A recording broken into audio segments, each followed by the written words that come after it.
Is Donald Trump being misled on American weapons supply shortage? This critical question has been called fake news by the White House. But if reports are anything to go by, then there is a clash that has already happened over this very issue, and let's tell you as to what has exactly happened.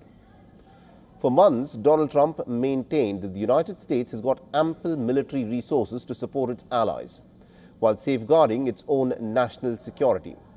But a recent report by Washington Post has busted this claim. It has suggested a much more complex reality. The report states that there were disagreements within the Trump administration over the pace of military aid to Ukraine, with the Secretary of War Pete Hegseth weighing in on whether America's own weapons reserves were coming under pressure. Now, here's what the report states, and I quote: President Donald Trump's frustration over the Iran war boiled over at Camp David last week, where he demanded for answers from Pete Hegseth on why he had apparently been misled on extreme munition shortages. Now, Trump also reportedly questioned Hegseth about why he had not been informed of the seriousness of the dwindling weapons stockpile, telling the Defense Secretary that he believed that the issue had been fixed. On his Truth Social account, Donald Trump said that the United States has got massive amounts of munitions.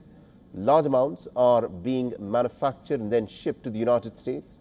The leakers of these treasonous statements are being hunted down, and long-term jail sentences will be sought.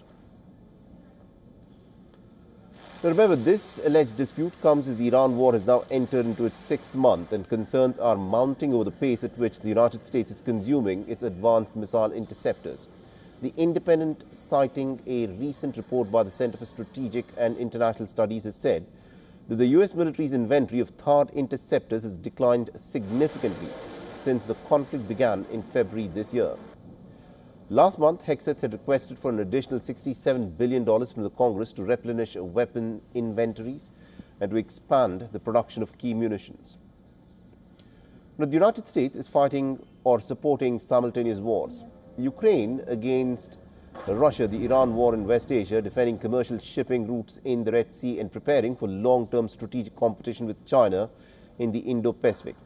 Now, each of these commitments demands enormous quantities of sophisticated weapons: Patriot interceptors, precision-guided missiles, artillery shells, and also some long-range strike systems. Now, these are not weapons that can be manufactured overnight. In fact, many require months and, in some cases, many years to be replaced. And that is why the debate inside Washington is becoming increasingly significant.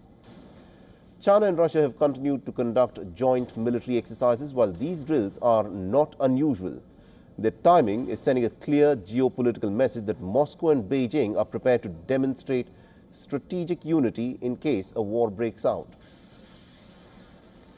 On the battlefield, there have also been reports of changing interception patterns in both Ukraine and parts of West Asia. Some analysts have suggested that this could reflect efforts to conserve expensive interceptor missiles, while others argue that changing tactics by attacking forces and evolving battlefield conditions are equally important factors. The political implications are also becoming increasingly difficult for President Trump. If his administration continues supplying large quantities of weapons to allies, then America's own reserves would, of course, come under greater pressure. So is Donald Trump trapped in his own war? Well, perhaps he is. The White House insists that there is no shortage, but reports are from within the national security establishment that suggest otherwise. For all the latest news, download the WION app and subscribe to our YouTube channel.